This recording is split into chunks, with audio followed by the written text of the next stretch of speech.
বতাহে শুনিছোঁ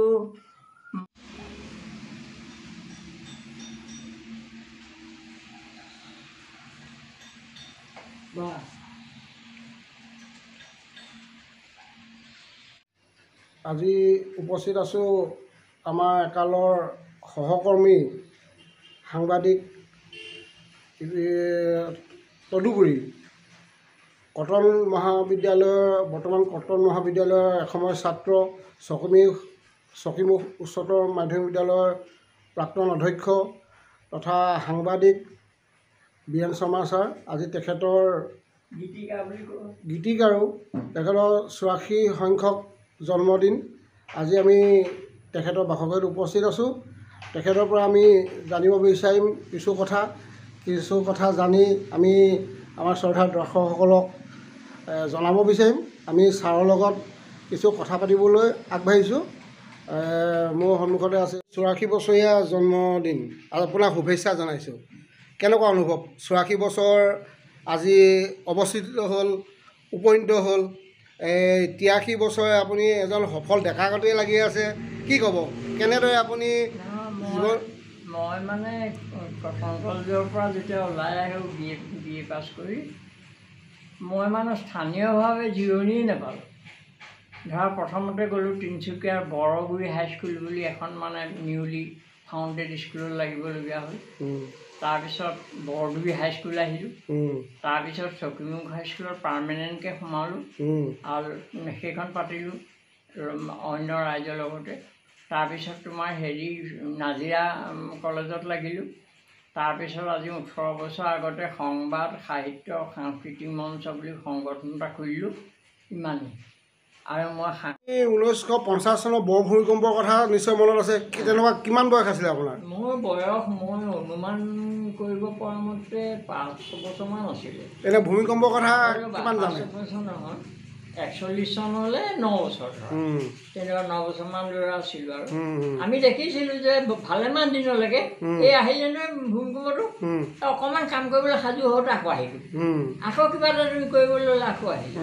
কিন্তু মই থাকোঁতে চন্দ্ৰপত এটা মানে হিষ্ট্ৰী ইম্পৰ্টেণ্ট এটা হৈছিলে, লেবাৰৰ বিদ্ৰোহ। অফিচ ভাঙি পেলাইছিলে। এইটো 1946 চনত হৈছিলে। অফিচ ভাঙি পেলাইছিলে। বাংকু চাওলা বুলি এটা পুলিচে ধৰিছিলে। তাক মাৰিলে, পুলিচে ধৰা নাই, তাক মাৰিলে, মেনেজাৰে মাৰিলে। গুপ্তি মানে কি জানা, এই বেট এডাল থাকে, তাৰ আকৌ চুৰি সোমাই থাকে, সেই চুৰিয়ে তাক মাৰিলে তাৰ বিদ্ৰোহ কৰাৰ কাৰণে। মনত আছে আৰু আছে আৰু। তাৰপিছত পুলিচ আহিলে আৰু আমি কি কৰিলোঁ, আমাৰ পিছফালে তুমি নাম শুনিছানে, নগাঁও চেতিয়াগাঁও এইবোৰ আছে, আমি চব বাবু ষ্টাফৰ যিমান মানুহ আছে চব পিছফালে গাঁৱলৈ দৌৰিছে। ৰাতি পুলিচে আমাক লৈ আনিলে, মোক ওচৰত কাণত তুলি আনিছে। মোৰ এতিয়াও মনত আছে, মোক কোনোবা এটা ফালে কাণত তুলি পুলিচে লৈ আনিছে। সৰু সৰু ল'ৰা ছোৱালীবোৰ চব পুলিচে কাণত তুলি কোচত লৈ আনিছে। সেইটো ডাঙৰ ঘটনা। এইটো স্বাধীনতাৰ আগৰ এটা ডাঙৰ ঘটনা। 1947 চনত অভিজ্ঞতা কেনেকুৱা সাংবাদিকৰ ক্ষেত্ৰত? কেনেকুৱা আপুনি? অভিজ্ঞতাটো এনেকুৱা হ'ল, মই মানে 6ৰ পৰা দৈনিক জনমভূমিত লিখি আছিলোঁ। 6ৰ পৰা এই কিতাপৰ গল্প লেখোঁ। এতিয়া ছাত্ৰ আছিল নহয়, সেইকাৰণে পিছত নাচায় আৰু থকাটোকে প্ৰকাশ কৰি। আৰু এই সম্পাদকলৈ চিঠি সমস্যাবিলাক খুব লিখিছিলোঁ। তাৰপৰা জীৱ গগৈয়ে কেনেকৈ মোক চিনি পালে নাজানো, তেখেত মন্ত্ৰী আছিলে তেতিয়া। জীৱকান্ত গগৈ আছাম এক্সপ্ৰেছখন উলিয়াই পেলাই মোলৈ এদিন চিঠি এখন দিলে যে আপোনাক আমি ইয়াৰ কৰিবলৈ লৈছোঁ, সংবাদদাতা হিচাপে নিয়োগ কৰিছোঁ। পইচা পাতি কথা নাই লিখা দেই। তেতিয়া তেখেতে নিয়োগ কৰাৰ কাৰণে মই হ'লোঁ আৰু তেখেতৰ কাগজলৈকে পঠিয়াওঁ, পইচা পাতি কাৰোবাৰ নাই আৰু তেখেতৰ কাগজলৈকে মই পঠিয়াওঁ, প্ৰকাশো কৰে। তাৰপিছত সেইখন কোনোবা এটাই মৰি থাকিলে। তাৰপিছত ইখনকৈ অগ্ৰদূতৰ হ'লোঁ, দৈনিক জনমভূমি হ'লোঁ, আকৌ সাপ্তাহিক জনমভূমিখনৰ হ'লোঁ। তাৰপৰা তোমাৰ এই আমাৰ অসমত সাংবাদিক নাই হোৱা, কিন্তু চিঠি লিখা খুব লেখনি কৰে। তাৰপৰা ক্লেৰিয়নৰ হ'লোঁ, তাৰপৰা এই হেৰিখনৰ এখন দৈনিক অসমৰ হ'লোঁ, তাৰপৰা তেজপুৰ মহাজাতি হ'লোঁ। তেজপুৰত আকৌ আৰু এখন আছিলে, এই পূৰ্ণ শৰ্মাই লিখিছিলে গণতন্ত্ৰ, তাৰ হ'লোঁ। তাৰমানে তেজপুৰৰ গণতন্ত্ৰৰ পৰা পূৰ্ণ শৰ্মাই চিঠি এখন দিলে, আপুনি বোধহয় বীৰেন শৰ্মা, আপোনাক আমাৰ কাগজখন, সেইখন সাপ্তাহিক আছিলে, আপোনাৰ এই কাগজখনৰ সাংবাদিকতা ল'বলৈ মই অনুৰোধ কৰিছোঁ। এতিয়া মই যেতিয়া তাত ল'লোঁ, মহাজাতিখনে জানিলে সেই তেজপুৰহে, মহাজাতিখনে তেতিয়া মোলৈ আকৌ কোনোবা এজনে চিঠি দিলে, মই দিব তেতিয়াহ'লে হ'ব আৰু ক'তো পইচা পাতি নিদিলে। তাৰপিছত মহাজাতি এইখন সেইখন তেখেত ঢুকালে আৰু বন্ধ হৈ গ'ল আৰু মহাজাতিখন আজিকালি আছে নাই মই নাজানো তেজপুৰ।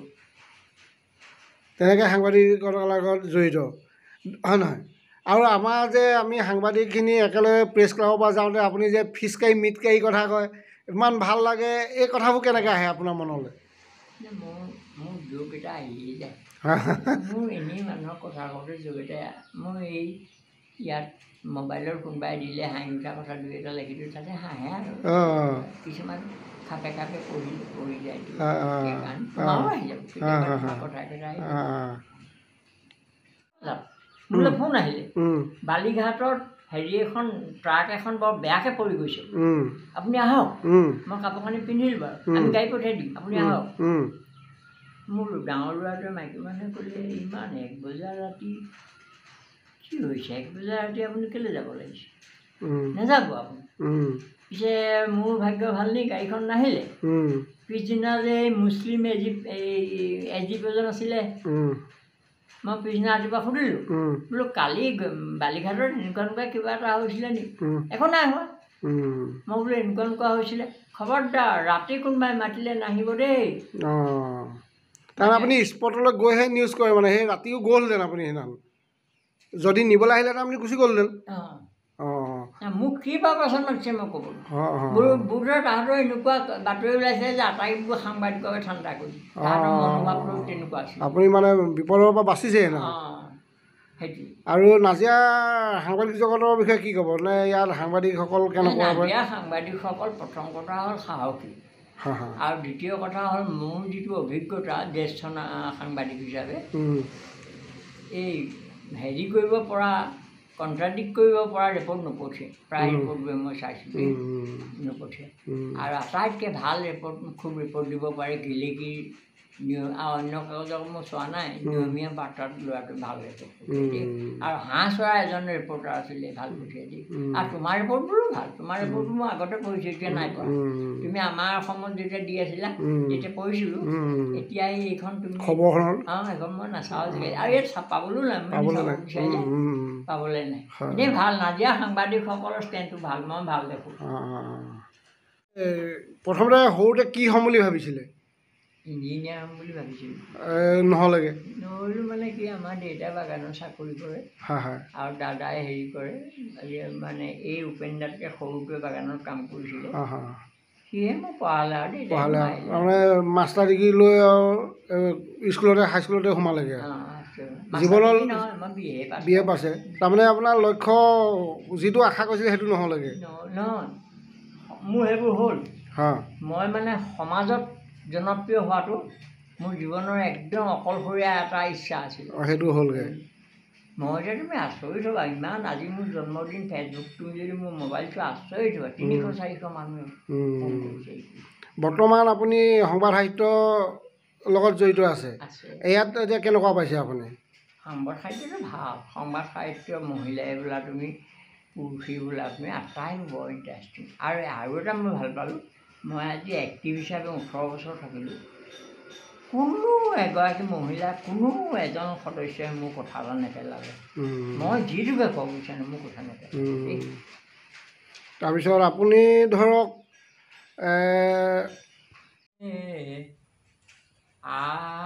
আহিবা কপৌ ফুলে পাহি আনিবা, এইবেলি বিহুতে আহিবা, কপৌ ফুলে পাহি আনিবা, খোপাতে বান্ধি লৈ নাচিম নাচনী মই, তুমিও লগতে নাচিবা। এইবেলি বিহুতে আহিবা কপৌ ফুলে পাহি আনিবা ন পানী বঢ়া নাই নাহৰ ফুল ফুলা নাই ন পানী বঢ়া নাই নাহৰ ফুল ফুলা নাই কি পাহৰি গ'লো নহয় এতিয়া পদুম ফুলাই জুনুক জানাক মাতে জুনুকাক পাই কোন পাহাৰৰে ডালিমি যায় মুখত মিচিকি হাঁহি খোজত মুখত মিচিকি হাঁহি খোপাত মালতী পাহি মুখত মিচিকি হাঁহি খোপাত মালতী পাহি খোজৰ চেৱে চেৱে হে কঁকাল ঘূৰাই কোন পাহাৰৰে ডালিমি যায়